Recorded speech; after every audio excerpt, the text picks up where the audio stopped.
Imagine trying to hop online to play a video game with your friends, but because you use a phone specifically designed to protect your online privacy, an automated system flags you as a potential criminal threat and literally reports you to the damn police. And it sounds like a completely insane dystopian nightmare scenario, but it is exactly what recently went viral in the whole smartphone world, and it perfectly highlights just how broken our digital society has become. So for well over a decade, we have been constantly warned by security professionals to always protect our digital footprint, do things like never sharing sensitive IDs online, and also lock down our personal data. And naturally, a lot of everyday people started using privacy-focused phones to do exactly that. And these are standard devices that are wiped clean of baked-in tracking software, and also they do not silently report your location to data brokers, and they do not scan your habits to sell to advertisers, and they just let you exist in peace. But suddenly, the entire internet has pretty much flipped the script. At the exact moment you try to use one of these secure devices, everyday applications just start breaking. Your accounts get flagged, and then you get locked out of basic services. Like, it is not a glitch. Like, it is a deliberate feature of a digital landscape that demands your personal data as a mandatory entry fee. Like, you are no longer just allowed to just anonymously exist online without friction. Like, if you refuse to let big tech be able to constantly monitor your every move, well, you are immediately treated as a threat pretty much to the whole ecosystem. Like, we really do need to talk about how insane this new normal has become, because simply wanting to be left alone and owning your own hardware is now enough to make you look like a prime suspect. This exact issue exploded online recently with a massive viral story that perfectly highlights the real world friction of what we are dealing with right now. So, a user was just trying to hop online and play some PlayStation games. But because of strict new digital regulations in certain regions, they had to legally verify their age first.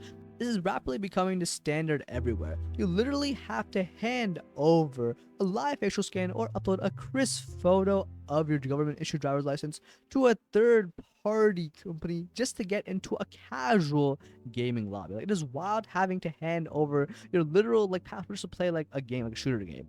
And when the specific user tried to complete the verification using their secure privacy phone, well, the app completely just panicked. Like, it just crashed, locked them out, just started tweaking. And when it reached out to customer support, things took an insane turn. The user posted multiple screenshots allegedly showing an email from the verification company Yoti stating that because multiple attempts were made to verify their account from a secure device, well, their account was officially flagged for suspicious activity.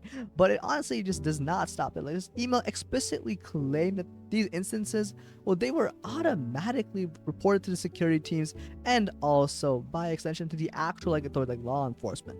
Like, the claim going completely viral was that simply trying to play a video game while using a phone that respects your privacy was treated as a severe enough threat that the cops literally needed to be informed. Like, it sparked massive outrage online because it felt like the ultimate confirmation of everyone's absolute worst fears, that opting out of corporate surveillance essentially makes you now an enemy of the state. Kind of crazy to say, honestly. But now here's where we need to actually take a look at the facts and the nuance of this situation. So the development team behind the privacy phone, it was running GrapheneOS by the way, well, they stepped in to address this massive viral post, and what they said, well, it completely changes the entire context of this. That they directly called the entire situation pure fear mongering. Like, according to them, the idea that an automated software system was dialing 911 on users is ridiculous and fabricated.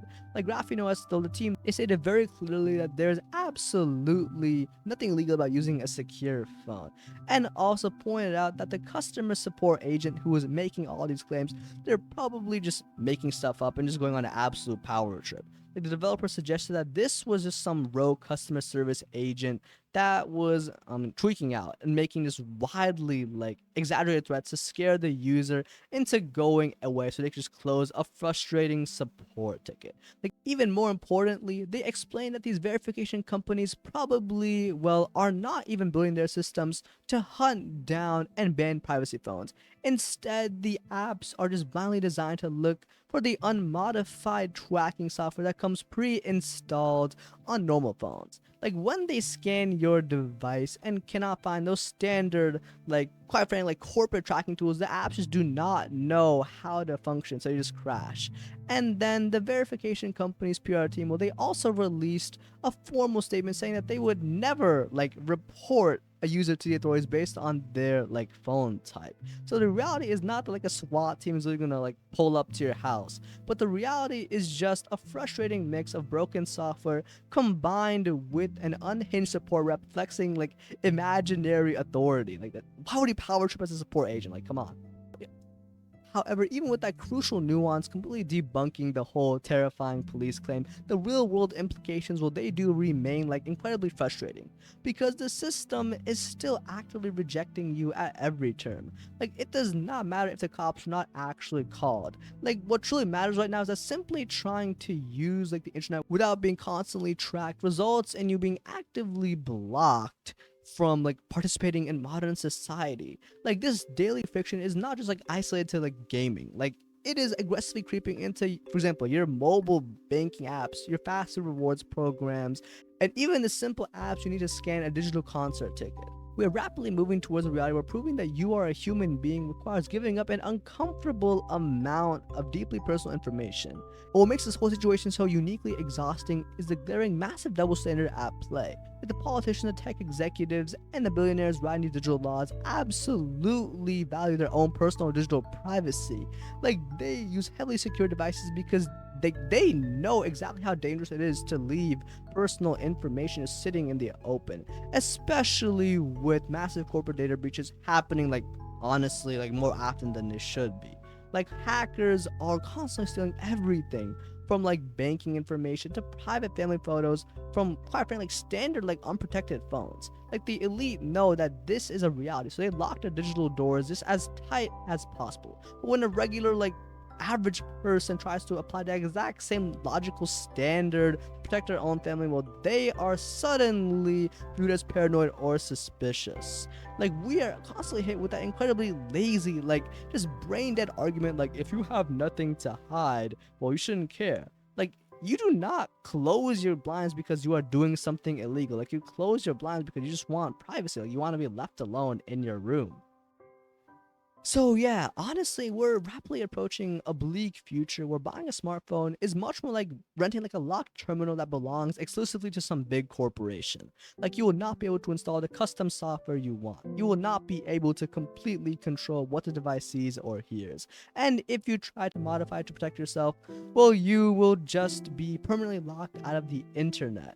Like it sounds like the plot of like some dystopian like movie, but the foundation for it is being quietly pretty much laid right now. Choosing to use a privacy phone should not be viewed as like an act of rebellion. Like definitely should just not be like something that raises automated red flags or like leads to like unhinged customer support like crashing out at you.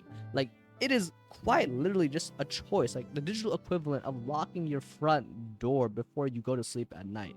Like we do have to collectively stop accepting this deeply honestly flawed like trade-off where simple everyday convenience costs us our basic human right to anonymity. So yeah, this is this video. Drop a comment if you want to subscribe, and I'll see you next time.